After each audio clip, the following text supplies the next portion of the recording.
I still remember the day Emma was born. I was 5, and Mom and Dad told me I was going to be a big sister. They said it would be wonderful, that I'd have a best friend for life. What they didn't mention was that I'd also become invisible. My name is Paula, and growing up in the Mitchell household meant learning early on that there was a clear hierarchy, Emma at the top, and me somewhere below the family dog. It wasn't subtle either. Every morning, Mom would make Emma's breakfast to order: 2 eggs, sunny side up, toast cut diagonally, just how my princess likes it, while tossing me a box of cereal. The differences showed up everywhere. When I needed braces, Dad complained about the cost for months. 2 years later, Emma needed them too, and suddenly money was no object. They even got her the fancy clear ones I'd begged for but been denied. My straight A's were met with distracted nods, while Emma's C+ in math earned her a celebratory dinner at her favorite restaurant. Birthday parties were another sore spot. Mine were simple affairs: supermarket cake, a few friends in the backyard. Emma's? They were full-blown productions with bounce houses, hired entertainers, and custom-made cakes. I once overheard Mom telling her friend, "Well, Emma just appreciates these things more. Paula's so practical." The worst part was watching Emma change. She started out as a sweet kid. We used to build blanket forts together and make up silly stories. But year after year of being treated like she could do no wrong took its toll. By the time she hit middle school, she'd become exactly what you'd expect. "Paula, where's my blue sweater?" she'd demand, ransacking my closet without permission. "That's mine, Emma. Mom bought it for my birthday." "Well, I need it for Jessica's party." "Mom, Paula won't share."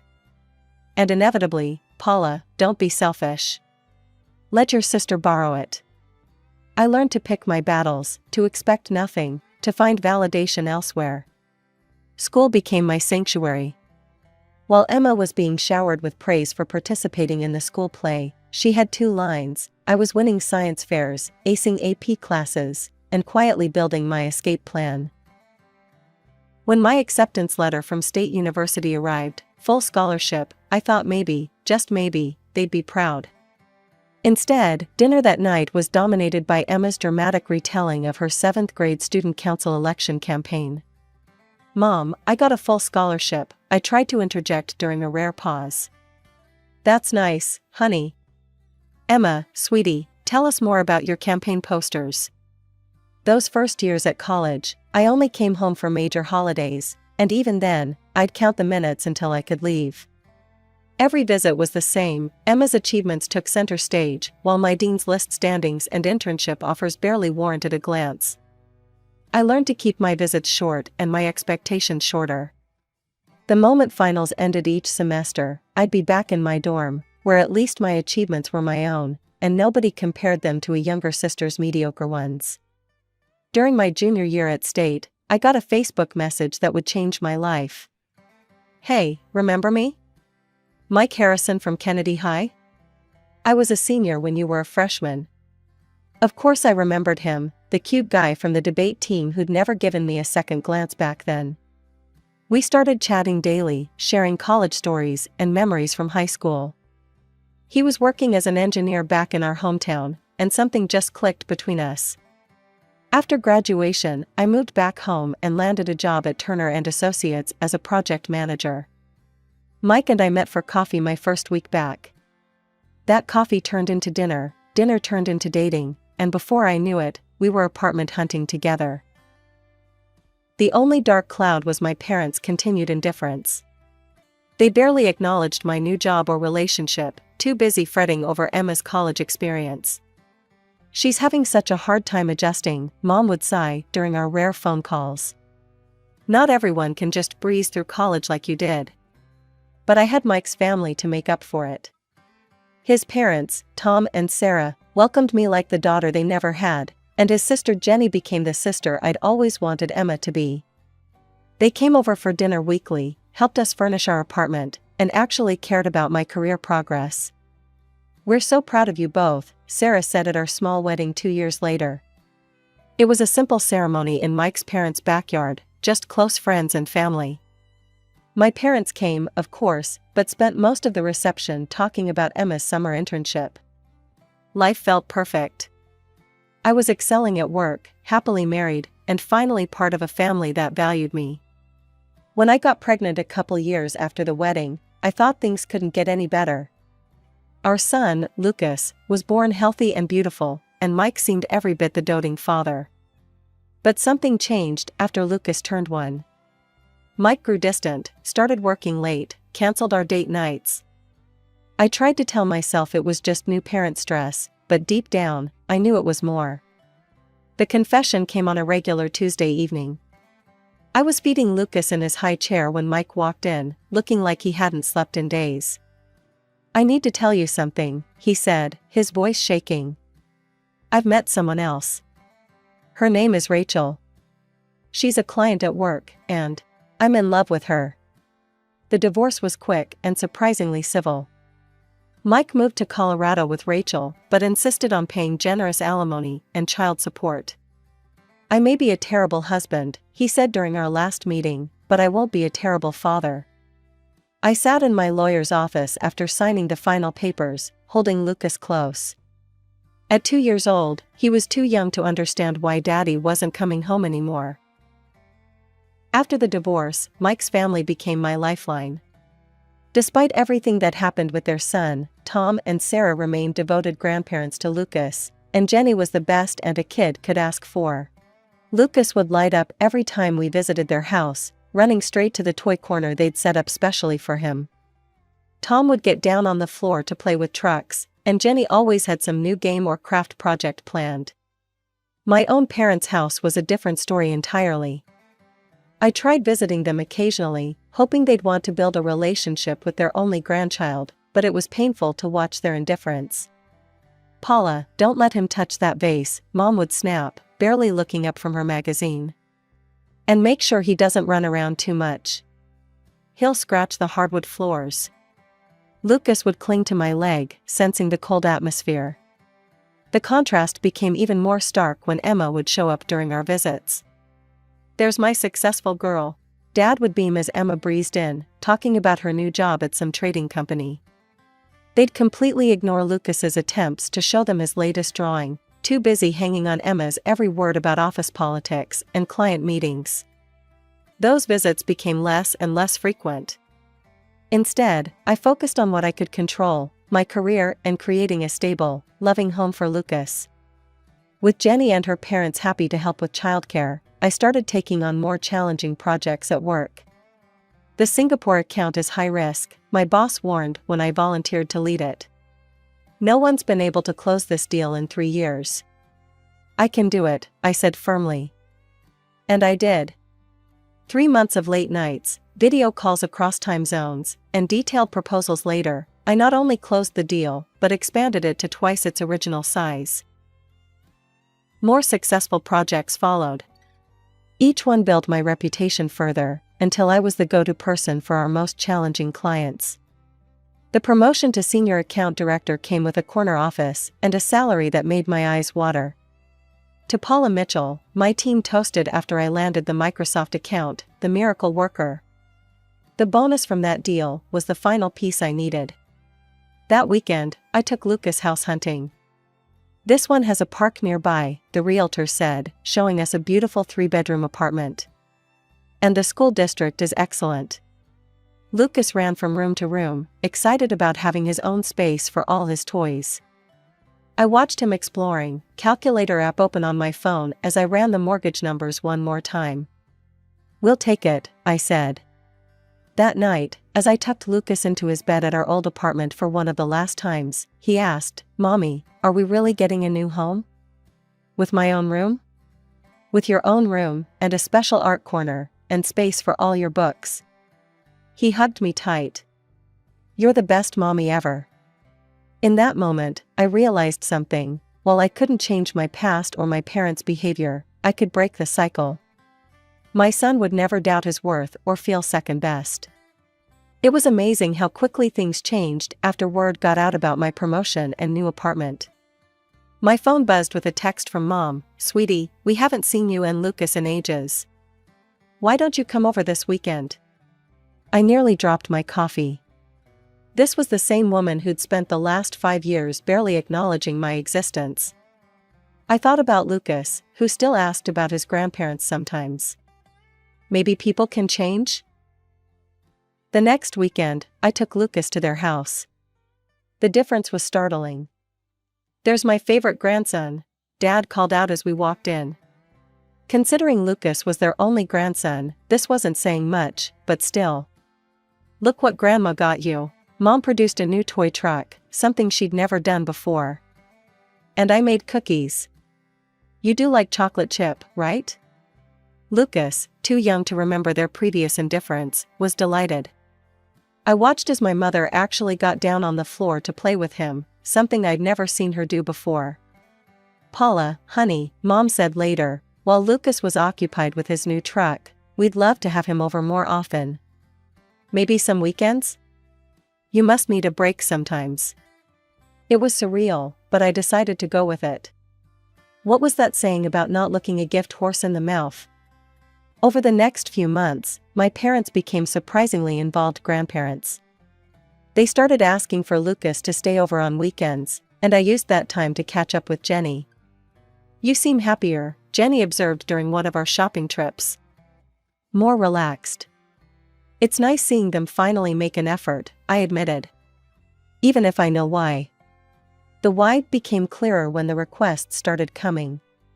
Small at first, Mom needed help with a plumbing bill, Dad's watch needed repair. Little things that were easy enough to cover with my new salary. "Of course I'll help," I said each time, remembering all the dance lessons and summer camps they'd paid for Emma but denied me. It felt good, in a way, to be the one they turned to now. Then I heard about Emma through the family grapevine. Her job at the trading company wasn't going as planned, she'd been passed over for several promotions. "It's just office politics," Mom defended during one of our new regular family dinners. "They don't recognize talent there." The requests for money grew larger. A new refrigerator, home repairs. Then came the big one. "Sweetheart," Dad said one Sunday, while Lucas was napping upstairs, "we've been thinking of getting a new car. The payments would be a bit steep for us, but with your new position." "How much?" They named a figure that would have made me choke a year ago. Now, it was manageable. "We'll pay you back," Mom assured me, but we both knew they wouldn't. I agreed anyway. Maybe it was validation I was buying, or maybe I just wanted to prove something to myself. Either way, I started sending them a check each month for the car payments. "Just be careful," Jenny told me over coffee the next day. "Money has a way of complicating things." I nodded, but inside I was thinking, how complicated could it get? I had more than enough, and if buying my parents' attention meant Lucas got to have grandparents in his life, wasn't that worth it? It started as a normal Tuesday at work. I was in the middle of a client presentation when the first wave of pain hit, sharp and sudden, making me double over in my chair. "Call an ambulance," I heard someone say. "She's white as a sheet." Everything after that became a blur of movement and voices. The paramedics arrived quickly, helping me onto a stretcher while I tried to focus through the waves of pain. "Classic appendicitis symptoms," one of them said. "We need to get her to Memorial right away." Through the haze of pain, one crystal clear thought broke through: Lucas. He needed to be picked up from school in 2 hours. At the hospital, the diagnosis was quick and definitive. "Your appendix needs to come out," the doctor said. "We've got an already. You'll need to stay for at least 2 days post-surgery." "I need to make a call first," I managed to say. "My son." The nurse handed me my phone, and I dialed Mom's number with shaking fingers. She picked up on the 4th ring. "Mom," I said, trying to keep my voice steady. "I'm in the hospital. It's my appendix, they need to operate right away. Could you please pick up Lucas from school? I'll need someone to watch him for a couple of days while I recover." There was a pause, then, "Oh, honey, that's not possible. Your father and I are getting ready for Emma's promotion party. She finally made junior executive at her company." The pain in my stomach was nothing compared to the one in my chest. Mom, please, I need help. Lucas needs to be picked up in less than 2 hours. Well, that's really not our problem, she said, her voice suddenly cold. We are in a hurry to go to a restaurant where there will be 50 people. We can't be babysitting. Babysitting? He's your grandson. Look, Paula, she sighed, as if I was being unreasonable. Lucas is your responsibility. He's always being so noisy and touching everything, it's really quite a burden. I couldn't believe what I was hearing. A burden? After everything I've done for you? I've been paying your car loan for the past year. Every time you needed money. She cut me off with a laugh that chilled me to the bone. Oh, we won't be needing your handouts anymore. Emma's new position comes with an excellent salary. She's gonna help us, instead of you. The line went dead. I lay there in the hospital bed, phone still pressed to my ear, tears mixing with sweat on my face. All those months of helping them, all that money, all those weekends of playing happy family, and this was what it came down to. The moment someone better came along, Lucas and I were back to being inconvenient afterthoughts. The nurse touched my arm gently. Ms. Mitchell? We really need to prep you for surgery now. I nodded, already pulling up Jenny's number on my phone.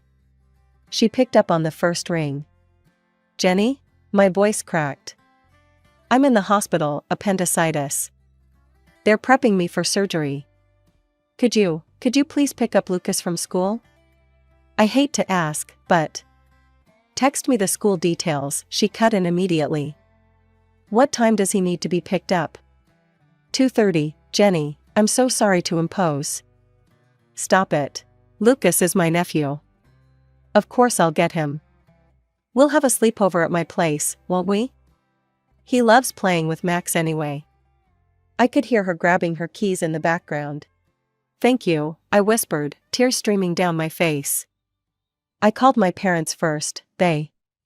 Tell me later, she said firmly. Focus on getting better. Lucas will be fine with me, I promise. The next thing I remember was waking up in recovery, groggy from anesthesia. My first coherent thought was about Lucas, but there was already a text from Jenny waiting. Lucas is having a blast. We made pizza and built a blanket fort. Don't worry about anything except getting well. She sent photos over the next 2 days, Lucas playing with her dog Max, helping her bake cookies, falling asleep amid a pile of stuffed animals. Each one made my heart squeeze with gratitude. When I was finally discharged, Jenny drove me to her house. Lucas ran to me the moment I walked in, stopping just short when he remembered I was ouchy. Mommy, Aunt Jenny, let me help make breakfast every morning. And Max slept in my blanket fort. Jenny helped us get home, stocked our fridge, and promised to check in daily. The next 2 weeks passed in a blur of recovery, with Jenny bringing over meals and keeping Lucas entertained when I needed rest. One evening, scrolling through social media during Lucas's bedtime story, I saw them, dozens of photos from Emma's promotion party, posted the same day I was in the hospital. Mom and Dad beaming proudly beside Emma in her designer dress. Champagne toasts. An elaborate cake. Everyone laughing and celebrating while I lay in a hospital bed, their grandson dismissed as a burden. That night, after Lucas was asleep, I sat down at my computer. First, I canceled the automatic monthly transfer to my parents' account for their car payment. Then I blocked them on every social media platform. Looking at the framed photo on my desk, Lucas and me at the park, both laughing as Jenny's dog Max chased bubbles around us, I felt something shift inside me. All these years, I'd been trying to buy my parents' love with money and tolerance. But real family? Real family picks you up from the hospital. Real family builds blanket forts with your kid. Real family shows up. 3 months have passed, and life had fallen into a peaceful rhythm. Jenny and her parents were regular fixtures in our lives, filling our weekends with barbecues, park visits, and movie nights. Then, on a quiet Sunday afternoon, my phone rang. Mom's number flashed on the screen. I stared at it for a moment, my hand hovering over the decline button, before deciding to answer. Paula? Mom's voice had that sugary sweet tone she always used when she wanted something. "How are you, sweetheart? What do you want, Mom?" A theatrical sigh. "Well, since you ask, your father and I are in a bit of a situation. With the car payments." I felt a laugh bubbling up in my chest, but held it back. "Oh? Yes, you see." She paused for dramatic effect. "We thought Emma would help us, with her new position and all. But when we asked her, she refused. Can you believe it? Said she had her own expenses to worry about. After everything we've done for her." The irony was almost too much. "We were hoping," she continued, her voice getting smaller, "that maybe you could start helping with the payments again? Just until we figure something else out." This time, I couldn't hold back the laugh. It burst out of me, sharp and bitter. "Paula, this isn't funny. We could lose the car." "You know what's funny, Mom? 3 months ago, I was being wheeled into emergency surgery, and you called my son, your grandson, a burden. You couldn't be bothered to help us, because you were too busy celebrating Emma's promotion.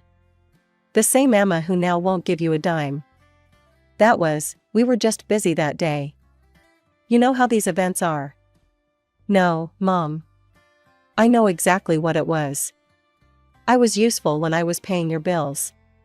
The moment you thought Emma could replace me as your personal ATM, Lucas and I became inconvenient again. That's not fair. We've always..." "Always what? Always favored Emma? Always treated me like I was second best?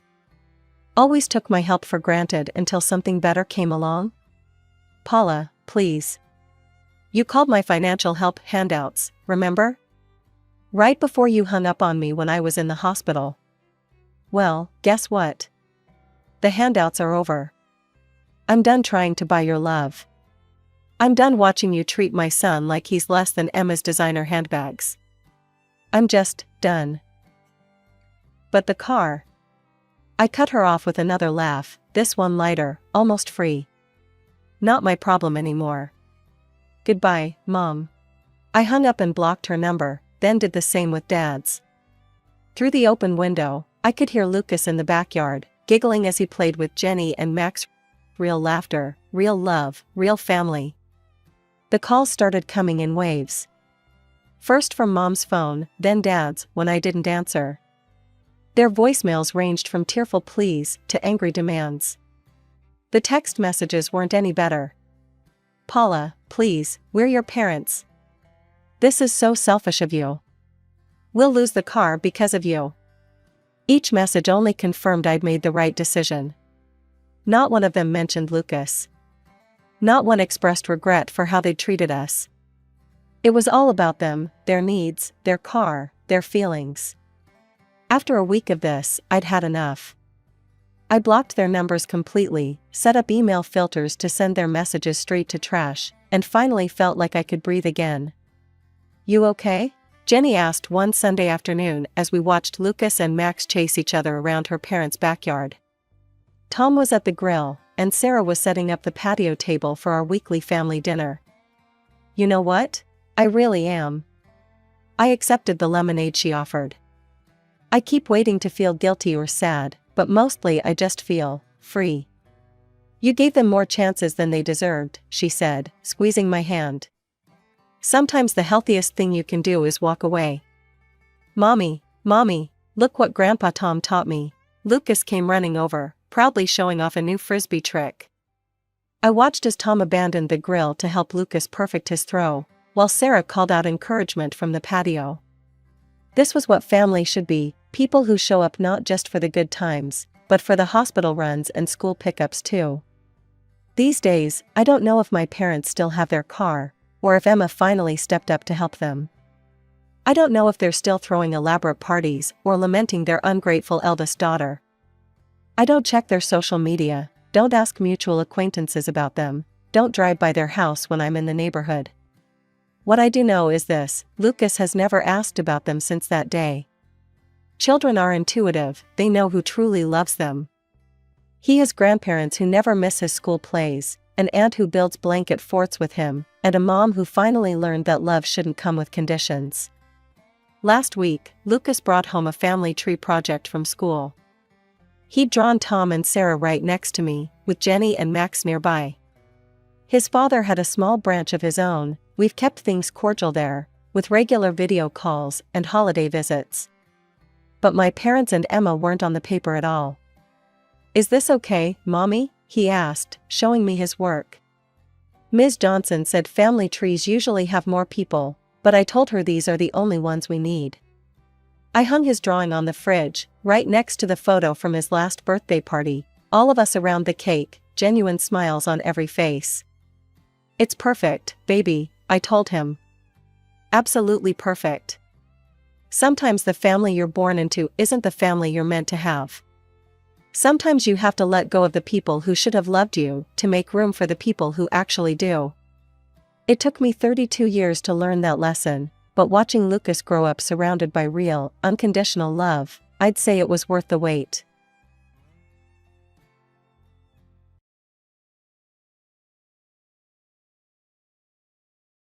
Hello everyone, this is Ashley, speaking to you through my writing. All the names I've used are fake because I own a fairly successful business and I don't want this story coming back to me. Here's a bit of background about me and the people in this story. I met Carter through work. We were both doing the same side job after college. It wasn't anything fancy. We were McDonald's employees. He was working to pay for college, while I was working to survive since I didn't have the means to pay for college. I have a lot of regrets about that. I lost my parents in an accident and didn't have any family to take care of me. Coming from a poor household, there wasn't much money left for me, so college was always out of the question. Now let's talk about Carter's mother, Sandra. Sandra had a fancy college degree and considered herself better than everyone else. She is a true narcissist, loves to control people and meddle in their lives. She was super mean to me and made fun of me for not having a college degree. When I was young and naive, I let her bully me into doing things for her. I used to drive her places, cancel or make plans according to her demands, and more. Slowly, I realized that Sandra didn't care about me at all. She was simply enjoying the power trip of having control over someone like me. When I realized this, I started to distance myself. However, when Carter's father died, Sandra clung to us like a leech. She loved dictating our lives even after Carter and I got married. When we moved away for work, she followed us and demanded that Carter take on all her financial responsibilities. At that time, Carter had just bought a house and didn't have the means to support his mom. He said, "Sandra, I don't know what to do about my mom. I'm sick with worry.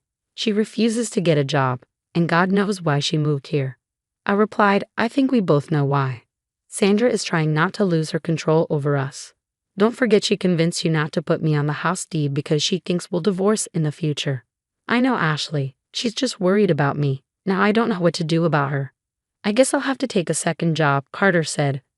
I didn't let Carter take a second job. He already had a lot on his plate with a stressful job and a big mortgage. Since I wasn't allowed to contribute towards the mortgage or any rent, I decided to pay Sandra's rent and groceries until she got back on her feet. I hoped she would come to her senses and finally get a job. But Sandra never took a job.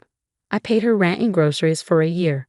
She didn't know I was paying, but her nonchalance at being so dependent on others was astonishing. Her controlling behavior got worse. She was convinced that the business I had started 2 years earlier was a hobby and didn't earn any money. So she tried to micromanage me by keeping track of my spending and berating me for buying anything for myself. It was incredibly annoying, and she wouldn't stop even after Carter talked to her. Sandra continued to harass me about my expenses and berate me for freeloading on her son. It was bizarre since she was the one freeloading on us. But I kept my mouth shut. That was until the day she angrily came to our house and said, "What is this I'm hearing? Carter told me you were going on a vacation. This better not be true. Tell me, Ashley, are you really going on a vacation?" "Yes, Sandra, we booked everything for 3 months from now. Carter and I have been working very hard for the past year, so we thought of taking a break," I replied. "You can't waste money on a vacation when you're broke. I will not allow you to waste my son's hard-earned money like that. Only deserving people can go on vacations. You should stay at home and get your finances in check." "But we already agreed on the plans and booked everything, Sandra. We can't just cancel it. We will lose a lot of money."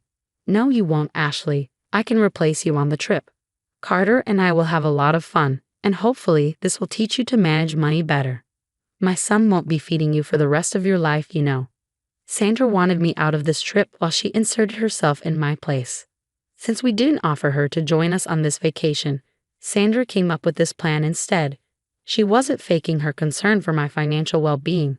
She had always been convinced that I made less money and that Carter shouldered all my expenses. Sandra just used this opportunity to kill two birds with one stone. But I wasn't going to let her get away with her behavior. She needed to be put back in her place. After years of being insulted by her, I wasn't going to take this any longer. I said, "Looks like you thought things through very carefully, Sandra. You made a whole plan about how you would replace me on this vacation." "Of course, I made a whole plan. It is my son's money that you are going to waste. I know that your little hobby doesn't generate any profit and you rely on my son to fund it. It is already ridiculous that he wastes a lot of money on your hobby, but thankfully, I'm here to make sure you don't exploit him and bleed him dry." Well, the hobby you keep referring to is an actual business, Sandra, and I don't see how you are any different from me. You don't pay your own rent or even pay for your own groceries. How I live my life is none of your business, Ashley. I am not answerable to you. You should concentrate on your own life and stop wasting money. You need to focus on being financially better, and after that, you can go on a luxury vacation. So how Sandra lived her life was none of my business, but somehow my life was always Sandra's business. That's some intense double standard right there. It just showed how controlling and entitled Sandra was. She really expected me to listen to her and abandon the vacation I paid for while she had a gala time with Carter. I couldn't believe the audacity of this woman. By then, I had reached the limit of my patience. I calmly looked at her and said, "You are right, Sandra. I guess I really should make better financial decisions. I've been wasting my money on some stupid things for a while now. Good that you are listening to me and realizing the importance of money. I'm sure you will make some wise decisions and avoid unnecessary expenses." "That is right, Sandra. Thank you for being the ever-present tree of wisdom. I will take your advice and start saving money immediately." Sandra's eyes lit up with satisfaction. She thought she had gotten her way, that she had successfully stopped me from having fun while bagging herself a luxury vacation. Once again, she believed she had exerted control over her daughter-in-law and satisfied her huge ego. But those were all dreams. I wasn't going to give her what she wanted. Sandra didn't know that. She simply smiled at me and said, "So you will be canceling the vacation to save money, right?" "I never said that, Sandra. But you can't afford to spend so much money on a vacation. You need to save money and then think of luxury expenses." "Okay then. I will stop paying your rent to save money. I'm sure that if I stop paying your rent starting this month, I can easily save $6,000 by the time I leave for my vacation." Now it was Sandra's turn to be surprised. She was really taken aback when I said that. She looked nervous and tried to gauge my attitude. She wanted to be sure she had heard me correctly. I stayed cheerful, smiling widely at her the whole time. She looked flustered and said, "What? What the hell are you talking about? What do you mean you'll stop paying my rent? My son pays my rent." "Oh, you didn't know, Sandra? Well, I've been paying your rent for the past year. Your son already has a lot on his plate with the mortgage, so he begged me to help." No, that's impossible. You are lying to me. Carter is the one paying for my rent. You cannot afford my rent. You don't even have much money." Again, Sandra, the hobby you keep talking about is an actual business. So yes, I do have money since my business has been running quite well. In fact, I earn more than Carter at times, so I was the one sending you rent money. No, this must be one of your lies. You just want to go on a vacation and be a spendthrift. So you're making up lies and trying to make it look like you earn good money. I was amused at Sandra's grave denial. She was still convinced that I was a loser who needed to be controlled and groomed. It was pathetic and insulting. Sandra was being a huge witch, and she would soon pay for it. As if God was watching, Carter arrived home right then. He could sense the tension in the room and said, "Hey guys, what's going on?" "Carter, your wife has gone crazy. She's saying that she's been paying my rent." "That is true, Mom. Ashley has been paying your rent for the past year. Since I bought that house, I'm responsible for the mortgage, so she has been helping you out with rent and even groceries." Sandra looked absolutely shocked when Carter confirmed what I said. My poor husband was very confused about what was happening. Sandra looked openly anxious while I just sweetly smiled at her. Carter, still puzzled, said, "Guys, please tell me what's going on. This is not looking too good." While Sandra here wanted me to cancel my vacation and stay at home. Something about saving money and all. What, Mom? I told you to stay away from this topic. We talked about it. Mom, what the hell? Sandra looked like she was caught in a crime. She had already approached Carter about the vacation. I was already very curious and wanted to know more. Sandra talked to you about this before? Yes, Ashley. I didn't tell you because I knew you would be annoyed. Mom, what the hell? When will you stop meddling in our lives and try to control us? Ashley, what did she tell you? Oh, she wanted me to stay at home and save money so that I don't mooch off of you any longer. She had an entire plan about how she would replace me on the vacation and go with you instead of me. Carter looked really pissed.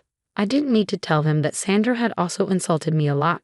He knew what his mother was up to. Sandra was looking really panicked and knew what was coming. When Carter gets mad, he raises hell. He said, "Mom, what the hell is wrong with you? When will you freaking stop demeaning my wife? I told you to stay away from my family matters." Carter, you don't understand. I am family. I can't see my son go broke because he married a loser like Ashley. I mean, she's planning a luxury vacation after earning peanuts from her hobby. Mom, Ashley runs a damn business and she gets enough money to afford 2 vacations like this in a year. I told you that already. I'm sure Ashley has been living off your income for a while. You were just trying to protect her. You don't have to lie to me, son. There is no way she is earning so much money from a small business. She isn't even a college graduate. Sandra really messed up by saying that. She hit a nerve. It has always been a sore spot for me. In her frenzy of proving herself right, Sandra ended up hitting the most sensitive part of my life. I was instantly angry, and Carter was even more furious. He said, "Mom, how dare you say that? I've told you multiple times not to disrespect my wife. You still haven't stopped. But I'm only telling the truth. Ashley isn't even that educated. She needs to learn from people who are. So she needs to cancel this ridiculous vacation and focus on saving money. Mom, stop this right now. You have no right to humiliate my wife like that. You have lost all respect I had for you. This is insane. Carter, you are overreacting. You need to stop sheltering your wife and lying to her. Ashley clearly can't make enough money, so I'm guiding her better. I'm sure Ashley will appreciate my advice." Sandra was full of herself as usual. She expected me to agree with her. How could I not? I was a poor woman with no college degree, right? That's what she thought. But she didn't know that I didn't need college to be better than her. I smiled at her and said, "I don't need your advice, Sandra. I am a successful woman who definitely doesn't need advice from someone who lives off others. But you are right, I really should not waste my money on unnecessary things. So I will do as I planned. I will stop paying your rent and grocery bills starting next month." "Ha? I don't believe your threats, Ashley. My son will pay my rent and grocery bills. You never spent a cent on me anyway. You're just lying."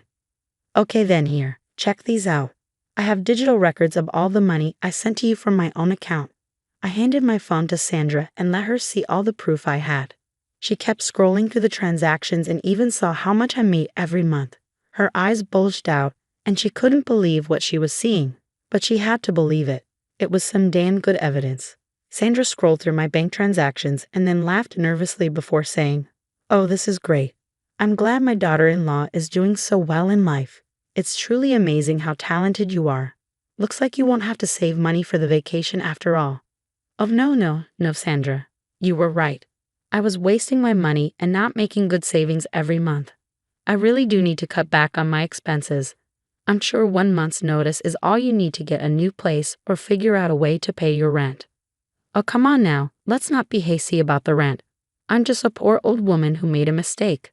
Let's not hold grudges." "This is not a grudge, Sandra. You have opened my eyes to how badly I messed up by taking on your financial responsibilities. You are in perfect health, and I am sure you will find a great job with your fancy college degree. You better start looking because you have 1 month. I said this with a very serious face. Sandra knew that I wasn't joking. I really was going to stop paying her rent, and she could say goodbye to the grocery bills I was paying every month as well. Sandra immediately went into a panic and started to cry. "Ashley, please don't do this. I was pretty stupid to suggest you cancel your vacation. That was rude of me. I'm sorry. You can definitely go ahead with your plans. Oh my God, thanks for the permission, Sandra. Not that I ever needed your input on how to live my life. I will be going on this vacation and I will be cutting you off from rent as well. That's final. Carter, please make Ashley see reason. She's threatening me because she's mad at me. Won't you support your poor and elderly mother? Sandra had now turned to my husband for help, thinking Carter would side with her. What she didn't know was that Carter was done with her too. We had been discussing Sandra's controlling behavior and had decided to cut her off after the next fiasco. And this was her last strike. Carter wasn't going to speak in her favor anymore. He said, I support Ashley wholeheartedly, Mom. She's right in her decision.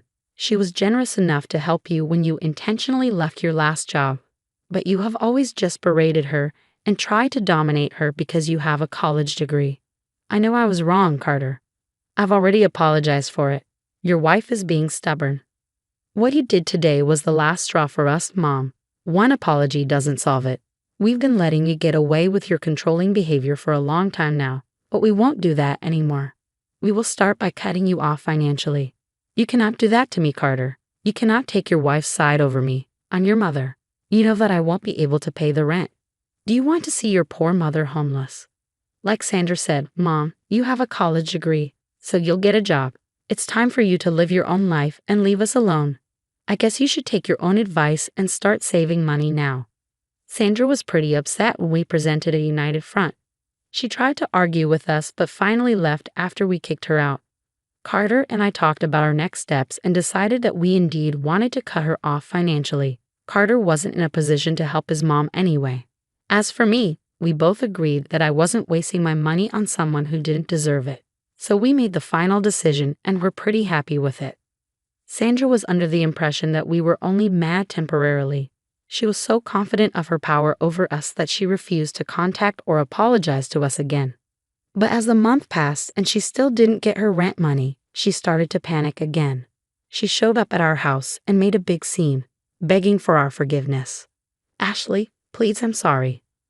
I promise to stick to my own business from now on. Please don't cut me off financially like this. The decision has already been made, Sandra. Your new resolution will not change it in any way. But I will lose my apartment, Ashley. Where will I go? I'll be homeless. I barely have money for food. You should have thought about that before trying to humiliate me and control my life. If you don't have money, you can get a job. You are not my problem anymore. Carter, will you not support your mom even a little? I'm telling you that I'm willing to change. I talked to you about these things, Mom. You never listened to me. We've already given you 2 main chances. From experience, I can tell that you won't change. It's best if we have some distance between us. Ashley and I are going low contact with you for now. If you do anything more stupid, we will cut off contact completely. Just to be clear, Sandra, even if we ever reconcile, you will never get financial help from us again. And don't bother waiting on rent money. I have already used it to upgrade our suite and book some extra activities for our vacation. See, I did save money and made my vacation even better. Thanks for the advice, Sandra. Sandra started to cry again once we were done talking. The last thing I said to her must have hammered home that she had really messed up her perfect life all by herself. She kept begging and pleading with us for mercy, but we didn't show her any. She finally left when she saw that we weren't even paying attention to her anymore. After that, she kept harassing us on our phones and social media. That was when we both blocked her for good. 3 months later, we went on the vacation we had planned so diligently. I was so happy to finally treat my husband to a luxury vacation on my own dime. Carter was super happy and promised to make it up to me. He didn't have to though because I found out that he had added me to his house deed. It was a pleasant surprise, and I didn't know what to say. Carter simply said that he did it because it felt right. He finally understood that he was holding back a lot due to the insecurities that his mother drilled into him. Sandra fed him some major lies so she could keep him under control. He went along because he didn't know any better, but now he's slowly starting to change after we removed Sandra from our lives. Meanwhile, Sandra did end up taking a small job. Because of the huge gap in her resume, she couldn't get a well-paying job. She had to settle for a low-paying job, especially because our town didn't have many good jobs and she hadn't worked even after getting a college degree. She moved to a small rented apartment and shares it with roommates. She tries to reach out at times, but we ignore her. Carter is seeing a therapist, and a lot more of Sandra's controlling behavior is coming to the surface. Sorry, but I don't feel comfortable sharing it here. Carter is working on it, so it looks like we won't be having a relationship with Sandra anytime soon.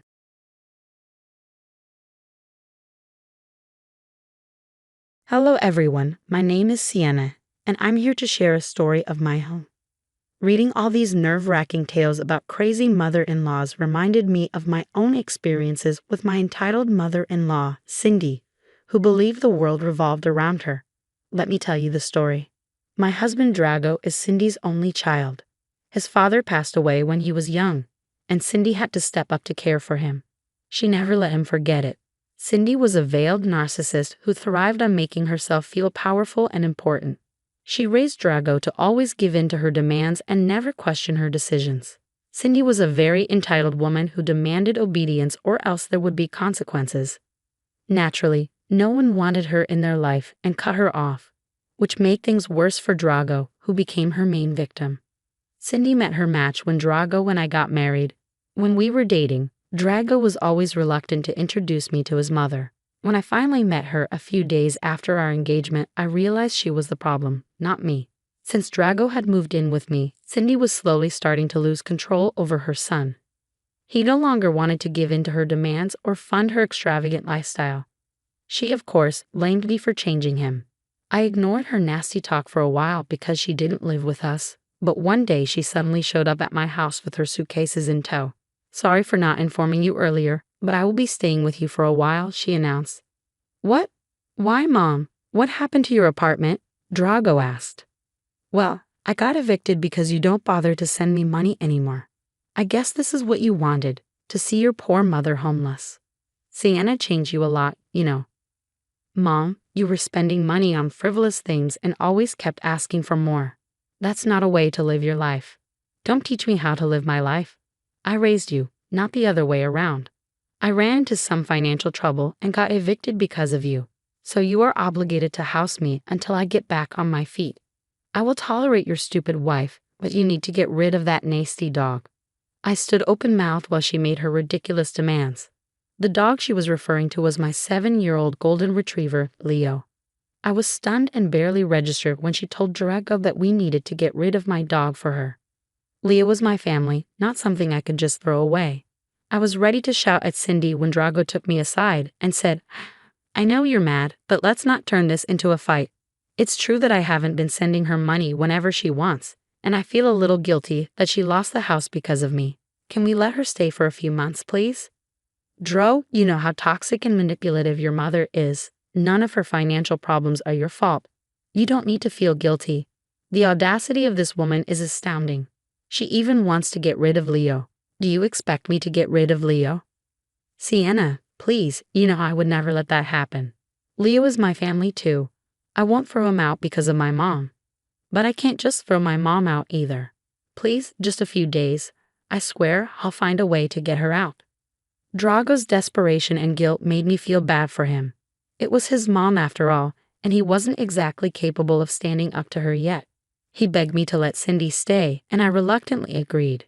Drago told Cindy the good news, but sternly informed her that Leo was not going anywhere. Cindy tried to make a scene, but we both put our foot down. She huffed and puffed but accepted it. All seemed well for a few months, but Cindy had no intention of recovering financially. She refused to look for a job, leached off us, littered the house, never cleaned, and didn't contribute a single penny towards anything. Instead, she regularly asked for money for who knows what. She lived like she owned my place and constantly referred to it as her house. Her attitude towards Leo was also remarkably bad, and we had plenty of screaming matches about it. I was at my wit's end. Just when I thought things couldn't get worse, I had a bad fall, broke my arm, and had a mild concussion. Any guesses as to what happened? Cindy had left the hairdryer on the floor of my bathroom. Drago was away on an important business meeting and couldn't come back, so my best friend drove me to the hospital since Cindy refused, citing that she needed to stay at the house to take care of it. I was too dazed to argue. I was kept at the hospital overnight due to the concussion. They did x-rays and other tests, which took a long time. I had to stay with my best friend while my mother-in-law did God knows what in the house. I had a bad feeling about leaving her alone with Leo since she hated him so much, but I wasn't in a condition to do anything until I got discharged. I took an Uber home the next day and hurried to make sure Leo was fed and taken care of. As soon as I walked in, I called out to Leo. I was met with silence. A minute later, I saw Cindy. "Cindy, where is Leo?" I called, but he didn't answer me. "Did you look after him and feed him last night?" "Oh, that filthy animal. I got rid of it." "What?" It felt like I was struck by a thunderbolt. My insides were screaming and my heart pounded wildly against my rib cage. I couldn't believe what I was hearing. Cindy got rid of my dog.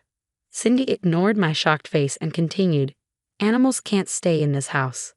They don't pay rent, they don't clean up after themselves, and they are useless.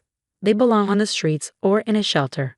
My home will not have one of those wild and disgusting things around." I was reeling with anger when Cindy spoke like that.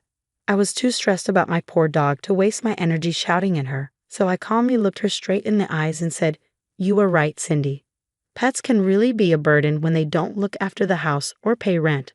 It's important for us to recognize when this happens and kick them to the curb immediately. Finally, my wise words have gone through your thick brain. I thought you would never understand. You should always listen to the woman in charge of the house." "I know what's best for my house and family," Cindy replied, looking pleased with herself. "Your words are truly wise, Cindy. Thank you for opening my eyes today. This new perspective will be very helpful for me in the future," I said. Cindy was smug, thinking she had successfully gotten rid of the dirty animal from her home. She believed she could now settle into my house, which she had already started calling hers. She always considered herself the matriarch, no matter whose house she was staying in. I had been putting off confronting her for as long as I could, but this was the last straw. No one messed with me and my family, which included my dog, Leo. I was fuming inside and worried about Leo at the same time, but I kept my face neutral and tried to control my anger. Karma would come for Cindy soon enough, and I would be the one to deliver it. I quickly distracted Cindy and left the house. From what I could tell, Cindy had used my car to drop off Leo at a shelter. I logged onto my car's GPS system to find out where she had gone. I didn't want to ask Cindy directly because she clearly wasn't going to give up the location. She knew I would try to get Leo back, so keeping her in the dark was crucial. I left the house under the guise of getting medicines and called an Uber to the animal shelter where my car's GPS indicated Cindy had gone. I explained the situation to the staff there and gave all the details. Leo was microchipped, so they knew I was the real owner. Thankfully, they understood my situation and let me take Leo after signing some papers. My poor dog was traumatized. He was sitting in the corner of the room, refusing to look at anyone. As soon as he heard me, he leaped from the corner straight into my arms. I won't lie, I cried tears of joy and relief when I held him. At the same time, my rage at Cindy was threatening to overwhelm me. I loaded Leo into my car and went straight home. When I stepped into the house, Cindy took one look at Leo and shrieked. It was a nasty shriek that made Leo bark at her. He wasn't a fan of Cindy anymore. "What the hell, Sienna? What is that filthy animal doing in my house? I didn't get rid of him for you to bring him back. First of all, Cindy, Leo is mine. You had no right to give him away just like that. What happens to Leo is my decision and mine only, so I did what I wanted and brought my dog back." "Absolutely not, Sienna. I always told you that I won't allow a filthy animal to live in my house. They are nasty and don't pay bills." Yeah. I've heard all that before, Cindy. You've told me those things so many times that I know it by heart now. Well then, get rid of the dog. I can't stand looking at him. He's already messing up the carpet with his nasty dog hair. I don't want dog filth in my house. You better drop him off somewhere and start cleaning my house. At this point, my anger was somewhat reduced. I knew that I wouldn't have to put up with Cindy much longer. I had everything set and all the plans made. I was firm in my decision. I calmly looked at Cindy with a small smile and said, "First of all, Cindy, this is my house, not yours. And secondly, you were right. Animals who don't pay bills or clean up after themselves don't deserve to be in my house. Now let's see which animal doesn't pay bills, thinks the house is hers, and doesn't bother cleaning her mess. Oh my God, it's you, Cindy." "What? How dare you, Sienna? Are you calling me an animal?" We are all some kind of animal, Cindy, and you fit the criteria perfectly. So I have decided I will take your advice and kick out the nasty animal I have in the house. Spoiler alert, it's not Leo. It's you. Cindy looked at me like I had slapped her. There was a tinge of fear and nervousness in her eyes that I hadn't seen before. It gave me a lot of satisfaction to see her afraid. She was used to getting her way with everyone, but in recent years, both her sons were trying to break free from her control. Cindy had realized that and was trying to reinstate her position as the matriarch. That was part of the reason why she was so insistent on moving into my house. Thankfully, I was there to set the record straight.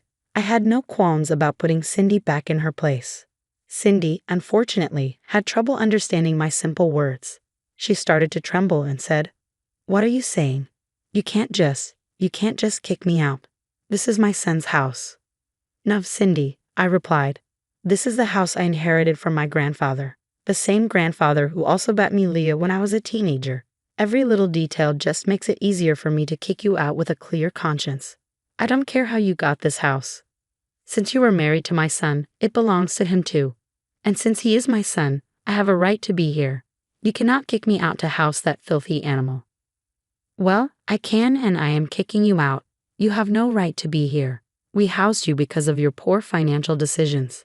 You were supposed to help yourself recover, not give me extra stress by throwing my dog out. Now I see that you are taking liberties and doing what you want. You want to feel like a matriarch and control other people? Well, that won't happen in my house. So take your stuff and get the hell out. How dare you speak to me like that? Just you wait, you little witch. I will call my son and set you straight." "Sure, Cindy, call him and tell him. Let's see what your son has to say about this." Cindy huffed and called Drago, still confident she could demand whatever she wanted, and we would give him immediately. She was sure her son would take her side and teach me a lesson. She called Dro while eyeing me and Leo with pure distaste. When Dro picked up, this is what happened. "Hello, Mom. What's up? Is everything okay in the house?" "No, everything's not okay in the house. Your crazy wife is threatening to throw me out like an animal. I don't know what I did to deserve this horrible treatment. I'm extremely upset." "Dro, what the hell? What happened? What's going on?" "What Cindy said is true. I am kicking her out of the house. I made the decision a few minutes ago, and I am firm on it. See, Dro, you need to teach your wife some manners. She forgets who is the matriarch of this house. She is disrespecting me and being an absolute nightmare. Never in my life have I ever been treated this badly." Cindy went on and on about her miserable condition in my house while painting herself as the victim. She never once mentioned that she tried to rehome my dog behind my back and justified it with her twisted sense of logic. I waited patiently for Cindy to stop her theatrics. Dro was doing the same. When Cindy showed no signs of slowing down, Dro interrupted her. Okay, calm down, Mom. Let Sienna say her part. Sienna, tell me what's going on. Why did you suddenly want to kick out Mom? You just got back from the hospital. What went wrong?" Cindy should have mentioned it since she thinks she did nothing wrong. Since she didn't, let me tell you what your mom did while I was in the hospital. She took Leo and dropped him off at an animal shelter. "What? Why?" "She said something about filthy animals who don't pay bills or look after themselves. She drove 25 miles to drop off Leo in a shelter. Thankfully, I got him back today since I had proof of ownership and all." There was a very deep silence on Drago's end after I told him what Cindy had done. I knew he was shocked and furious. I had a feeling Cindy could sense it too because she looked hella nervous. After a few seconds of silence, Dro said with suppressed rage, "Mom, for the love of God, please tell me you didn't do that." "Well, I just thought." "Mom, did you try to rehome Leo? What the hell is wrong with you? Watch your tone, Drago. I'm your mother. You don't speak to me like that. You know how I hate animals living under my roof. You've known this all your life. That dog needed to go. I gave some really valid reasons. I don't understand why you're mad. Are you serious right now? You are living under Sienna's roof and not the other way around. How dare you try to get rid of Leo while my poor wife was recovering from an injury caused by your carelessness?" Drago was raging mad now. Even though I had Leo first, Drago lived with Leo like his own pet. Leo wasn't just a pet, he was family, and you don't mess with Leo and get away with it. Cindy had never seen or heard Dro react to anyone like that. She actually flinched at his tone and looked shocked. Soon, it became evident to her that her son wasn't going to take her side. She tried to placate him by softly crying and saying, "Dro, why are you talking to me like that? You're scaring me. You can't be like this with your mom over a stupid dog." Lee was not a stupid dog, Mom. He is my family as well. We made it crystal clear to you when you whined about moving in with us. Sienna let you stay rent-free in her house only to have you backstab her and me. How did you think it was okay? Dro, you're not thinking straight. It's just a dog, that filthy little thing. Stop right now. You are freaking delusional if you think you can justify your actions in any way. Instead of asking for forgiveness from Sienna, you thought that calling me and making me scold her would be correct? Are you insane? Cindy was now crying while clutching her phone. She slowly sank into my new plush sofa and tried to make Dro listen to her twisted reasons. Leah was still behind my legs, trying to stay as far away from Cindy as possible. God knows what that awful woman has done to my sweet boy. My heart ached for him, and I longed to make him feel safe again. While Dro shouted and Cindy cried on the phone, I decided to step in and end the drama ASAP. I said, "Dro, your mom is refusing to leave even after I told her multiple times. Leo is super traumatized and is hiding behind my legs. I can't bear to see him like this anymore. Oh God, Mom, what did you do to my poor dog?" You know what? It doesn't matter anymore. I've heard enough already. Mom, you need to leave. You are not welcome in the house anymore. Sienna already told you that, and I am telling you that. I don't want to be in contact with you anymore. I am done with your power play. You have hurt me enough. I won't let you hurt my wife and my new family too. Oh my God, Dro, what are you saying? You can't let a filthy animal and this witch of a wife come between us. You are my son. I'm your mother. I only did this because I want the best for you. Stop that nonsense right now, Mom. You did what you thought was best for you, like always. You cared nothing about other people. You don't care about your own son and daughter-in-law. I put up with you for years because you're my mother, but not anymore. Not when you're trying to control and hurt my family. Leave the house right now before I call the police on you myself. Drago said that and hung up on her. I told her to pack her things while I carried Leo inside my master bedroom. My best friend had also arrived because I had notified her of the situation on my way to pick up Leo. She would stay at the house with me to take care of me and make sure Cindy got the hell away from all of us. She came into the house and kept an eye on Cindy while she packed her stuff. Cindy would have protested or thrown a tantrum if Dro hadn't been so angry. Plus, the fact that my best friend's husband was a cop also made Cindy hurry up and leave before the cops seriously threw her out. She was crying the entire time, and I could hear her from my room. I comforted Leo and waited for my best friend to give me the signal when my horrible mother-in-law was gone. After Cindy left, I got a rather painful call from Drago. I could tell that he was distressed and that he was blaming himself for what happened. He said, "I'm so sorry, Sienna. This should never have happened. I should have just listened to you and kept my mom at arm's length. If I had, you wouldn't have been hurt and Leo wouldn't have been traumatized." Dro, don't be so hard on yourself. I knew you had good intentions when you wanted to help out your mom. It's not your fault she refuses to change. But I don't think it will be wise to have her around after this. I for sure wouldn't be comfortable. You don't have to worry about that, Sienna. I'm done with Mom and cutting contact with her for good. I will fly back as soon as possible to be with you, and I will get therapy to make sure I have the spine to tell her off when she comes demanding something from us. This will never happen again. You take care of yourself and Leo. Hearing this made my heart swell a little. I was glad that Dro was finally willing to get therapy to deal with his issues with Cindy. I really didn't want to have any connection to her anymore, and it was Drago's job to set those boundaries. I assured Drago that my best friend would stay with me until he got back. He was somewhat relieved and flew back 2 days later.